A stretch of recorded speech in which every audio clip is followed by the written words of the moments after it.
And welcome back to Rogers Reports. I am your host with the most Aston Villa content on YouTube. You guys can call me Rogers, and if you are enjoying all the content, be sure to leave a like, subscribe with notifications on so you don't miss a thing as we go forward into trying to build the biggest Aston Villa community on YouTube. Today we are going to be previewing one of the biggest games this season, and when it gets to crunch time in the Premier League, every game is massive, but they don't come bigger than this one at the moment for us in our push for back-to-back Champions League qualifications against Newcastle.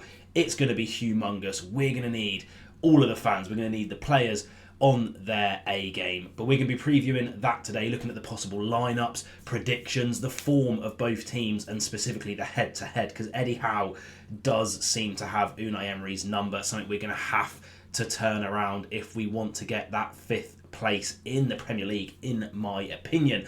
But before we get into all of that, guys, on the screen now, you will be seeing my Twitter or X account. I'm going to be starting a new weekly show called This Week in Villa, where we're going to be reviewing everything that's happened in the week. Obviously, we've had the PSG game. We're going to have the Newcastle game. We're going to be talking about anything else Premier League or football related that you guys want me to as well. So head over there, drop me a follow. The first tweet will be going up literally half an hour after this video drops with a poll, as well as obviously the replies always open for you guys as well. But without further ado, let's have a little look at the Newcastle game. I'm nervous, I'm excited, but it's at Villa Park. So on the screen now, before we get into this preview, you can see the current Premier League table. Finally, after what felt like a year and a half, every team has played the same amount of games, 32. So there's 6 game or match weeks left in this crazy Premier League season, where it feels like anything can happen. Obviously, you have Liverpool at the top. No one's catching them. They've won the Premier League. I mean, that's almost confirmed, right?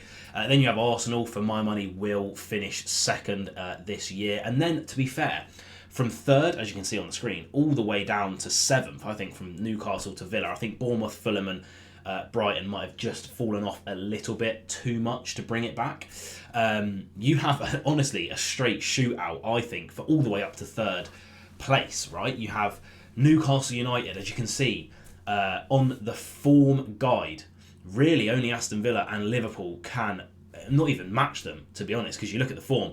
It's 5 wins in a row. Newcastle are playing really, really well. They've won the Carabao Cup as well. They are absolutely flying and probably are going to be dead certs to get that third place. Then you have Nottingham Forest doing really, really well, but have come unstuck with losses against Aston Villa and Everton. Are they now starting to feel that pressure? A club that hasn't been in that top 4 conversation for years and years and years.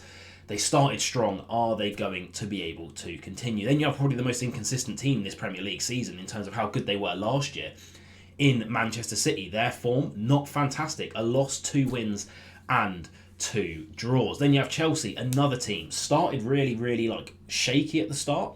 Really found form in the middle. And then, lo and behold, Cole Palmer stops getting a goal and assist every game.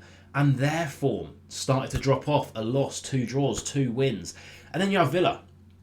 I thought we started this season quite poorly. We got lucky we were being saved by John Duran, but you look at that, 4 wins in a row in our last 4 Premier League games. We're coming off of, yes, an elimination in...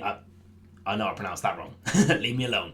Yes, an elimination in the Champions League, but we have just beaten PSG, a team that everyone has been tipping to win the entire thing this season. We had them time wasting in the corner against Villa. We should have won that game 4-2, 5-2, even with the chances that we created, Donnarumma saving them there.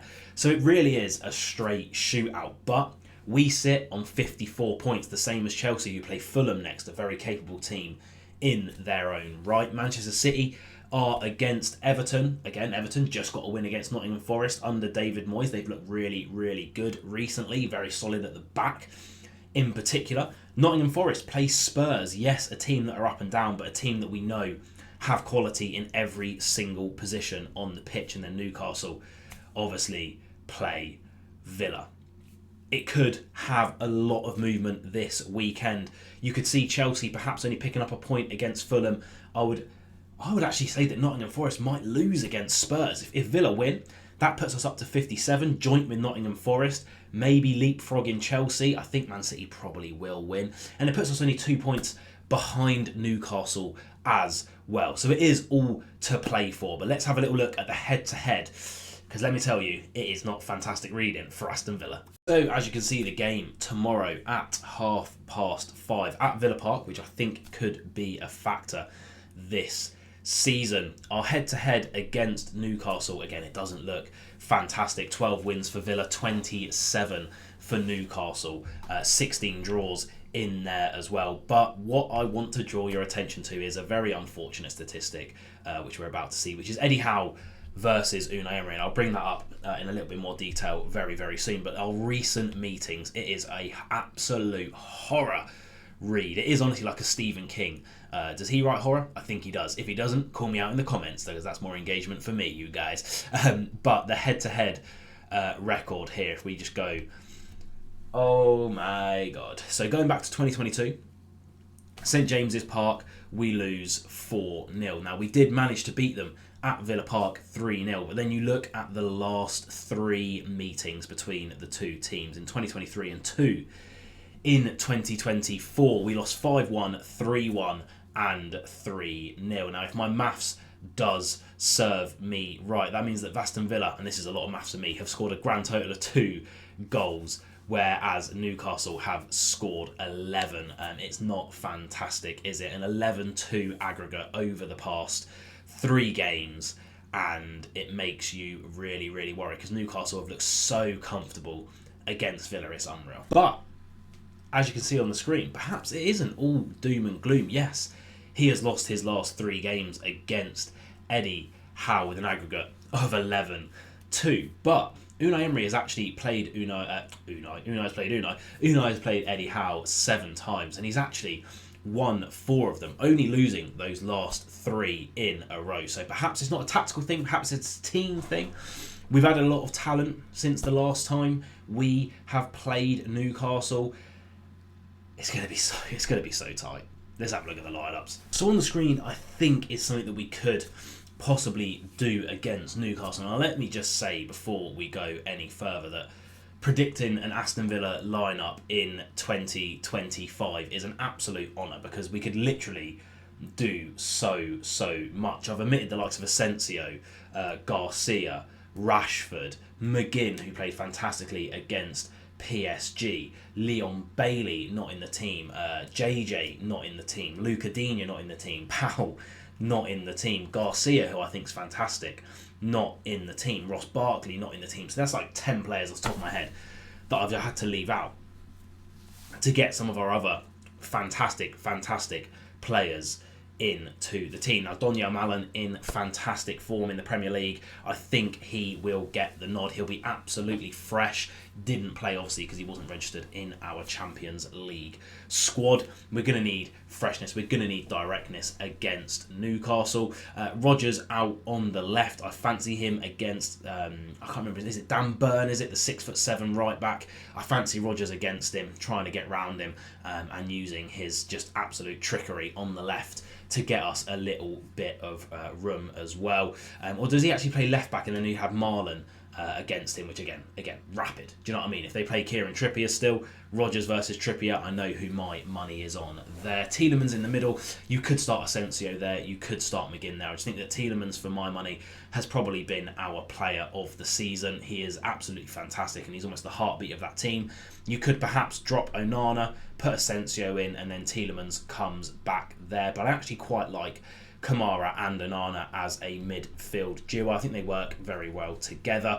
I think they just need a little bit more time to gel, and then they'll be an absolutely fantastic duo. Maatsen gets the nod for me. We're going to need that attacking output. We're going to need that pace, right? Because they have a very, very good, strong front 3 or even 4. Newcastle, you think of Anthony Gordon, an absolute rapido kid. Harvey Barnes, another one with a lot of pace. Isaac, pacey and skilly, and that's why I've gone for Mings over Pau Torres. Pau Torres, ultimately the better overall player, better on the ball. But I think defending-wise, pure defending, one-on-one defending, I would actually probably give the nod to Mings. He's a lot more physical as well, which you're going to need against Isaac because he uses his body really, really well. He's a big lad. He's like 6'3", 6'4", I think.